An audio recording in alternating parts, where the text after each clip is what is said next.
ଶିଶୁ ଭାଇ ଭଉଣୀମାନେ ସମସ୍ତେ ଭଲରେ ଅଛ ତ? ଈଶ୍ୱରଙ୍କ କୃପାରୁ ସମସ୍ତେ ଭଲରେ ଥିବ ବୋଲି ମୋର ଆଶା।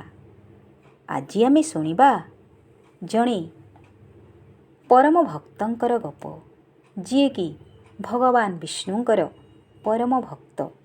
ତୁମ ପରି ଏକ ଛୋଟ ଶିଶୁ ଭକ୍ତଟିଏ। ସିଏ ହେଉଛନ୍ତି ଭକ୍ତ ପ୍ରହଲ୍ଲାଦ।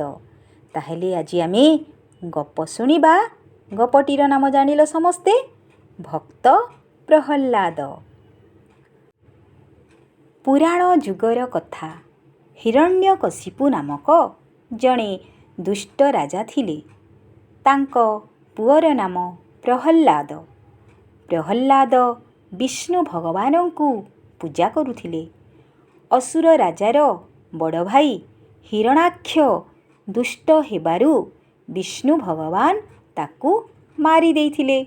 ସେଥିପାଇଁ ରାଜା ବିଷ୍ଣୁ ଭଗବାନଙ୍କୁ ପୂଜା କରିବା ପାଇଁ ସମସ୍ତଙ୍କୁ ମନା କରୁଥିଲେ। ସେ ଦିନେ ଶୁଣିଲେ ପ୍ରହଲ୍ଲାଦ ବିଷ୍ଣୁ ଭଗବାନଙ୍କୁ ପୂଜା କରୁଛି। ସେ ପ୍ରହଲ୍ଲାଦକୁ ପାଖକୁ ଡାକି କହିଲେ, ତୁ ବିଷ୍ଣୁ ଭଗବାନଙ୍କୁ ପୂଜା କର ନାହିଁ। ପ୍ରହଲ୍ଲାଦ ବିଷ୍ଣୁଙ୍କୁ ପୂଜା କରିବା ବନ୍ଦ କଲେ ନାହିଁ।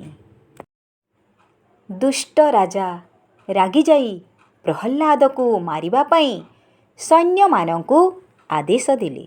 ସୈନ୍ୟମାନେ ପ୍ରହଲ୍ଲାଦଙ୍କୁ ନେଇ ହାତୀ ଆଗକୁ ଠେଲିଦେଲେ। ହାତୀ ଭକ୍ତ ପ୍ରହଲ୍ଲାଦଙ୍କୁ ନ ମାରି ତାଙ୍କୁ ପ୍ରଣାମ କରି ଚାଲିଗଲା। ସୈନ୍ୟମାନେ ପ୍ରହଲ୍ଲାଦକୁ ନେଇ ପାହାଡ଼ ଉପରୁ ତଳକୁ ଫିଙ୍ଗିଦେଲେ। ଏଥର ବି ଭକ୍ତ ପ୍ରହଲ୍ଲାଦଙ୍କର କିଛି ହେଲା ନାହିଁ। ସୈନ୍ୟମାନେ ପ୍ରହଲ୍ଲାଦଙ୍କୁ ମାରିବା ପାଇଁ ଯେତେ ଚେଷ୍ଟା କଲେ ମଧ୍ୟ ମାରିପାରିଲେ ନାହିଁ। ସୈନ୍ୟମାନେ ପ୍ରହଲ୍ଲାଦଙ୍କୁ ମାରି ନ ପାରିବା କଥା ରାଜା ହିରଣ୍ୟକଶ୍ୟପଙ୍କୁ ଜଣାଇଲେ। ରାଜା ରାଗିଯାଇ ପ୍ରହଲ୍ଲାଦଙ୍କୁ ଡାକି କହିଲେ, ତୁ ସବୁବେଳେ ଭଗବାନ ଭଗବାନ ହେଉଛୁ। ତୋ ଭଗବାନ କେଉଁଠି ଅଛନ୍ତି ଦେଖାଅ। ଭକ୍ତ ପ୍ରହଲ୍ଲାଦ କହିଲେ, ଭଗବାନ ଗଛ, ଲତା, ମାଟି, ପାଣି, ପବନ, ଜୀବଜନ୍ତୁ, ପାହାଡ଼, ପର୍ବତ ସବୁଠାରେ ଅଛନ୍ତି। ଦୁଷ୍ଟ ରାଜା ରାଗିଯାଇ କହିଲେ, ଏଇ ଖମ୍ବରେ କ'ଣ ତୋର ଭଗବାନ ଅଛନ୍ତି? ଭକ୍ତ ପ୍ରହଲ୍ଲାଦ କହିଲେ, ହଁ, ଭଗବାନ ଏଇ ଖମ୍ବରେ ମଧ୍ୟ ଅଛନ୍ତି। ରାଜା ରାଗିଯାଇ ଭଗବାନଙ୍କୁ ମାରିବା ପାଇଁ ଖମ୍ବକୁ ଖଣ୍ଡାରେ ଆଘାତ କରିବାରୁ ଖମ୍ବ ଖଣ୍ଡ ଖଣ୍ଡ ହୋଇ ଭାଙ୍ଗିଗଲା। ସଙ୍ଗେ ସଙ୍ଗେ ଖମ୍ବ ଭିତରୁ ନରସିଂହ ରୂପରେ ଭଗବାନ ବାହାରି ଆସି ମୁନିଆ ମୁନିଆ ନଖରେ ଅସୁର ରାଜାର ପେଟକୁ ଚିରିଦେଲେ। ଦୁଷ୍ଟ ଅସୁର ମରିଗଲା।